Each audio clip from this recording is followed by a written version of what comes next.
Здравейте, съжалявам, че ме нямаше толкова време, но сега се завръщам с едно аниме, което ми е едно от любимите и днес ще му направим ревю, като ще се състои от 7 точки и едната от тях е за факти, които могат да ви бъдат интересни, а сега нека да започваме.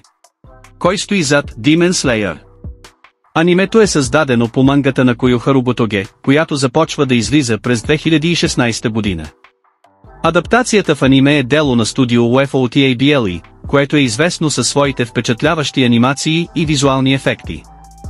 Режисьор на анимето е Харуо Саотодзаки, а музиката е дело на Юки Каджиура и Гошина, и двамата са изключителни композитори, които допринасят за атмосферата на анимето. Колко сезона и епизода има?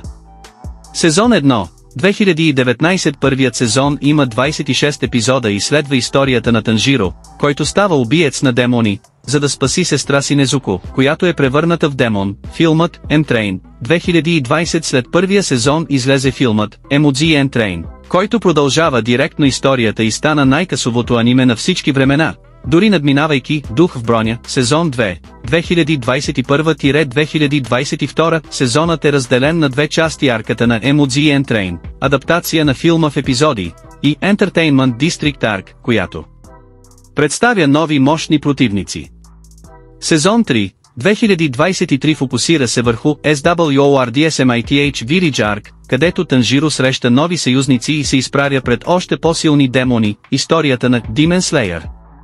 Историята разказва за Танжиро Камадо, младо момче, чийто живот се преобръща, когато семейството му е убито от демони, а сестра му Незуко е превърната в демон. Въпреки това, Незуко запазва част от човечността си и Танжиро се зарича да намери лек за нея. За да постигне това, той се присъединява към корпуса на убийците на демони, където тренира и се учи да се бори с демони, използвайки специални техники с меч и дишане. Анимацията и стилът. Една от най-големите причини за успеха на Demon Slayer и невероятната анимация. Студио UFO TABLE използва комбинация от ръчно рисувани кадри и CGI, което създава уникална атмосфера и динамика на битките. Ефектите с дишанията и мечовете са просто незабравими и превърнаха анимето в истински визуален шедьовър. Промени в екипа или студиото. През годините екипът зад Demon Slayer остава доста стабилен, като режисьорът и аниматорите продължават да работят върху сериала. Ще има ли продължения? Да, със сигурност. Вече е потвърден четвърти сезон, който ще адаптира следващите части от мангата. Очаква се историята да продължи с нови битки и разкрития за миналото на Танжиро и света на демоните. Интересни факти за Demon Slayer.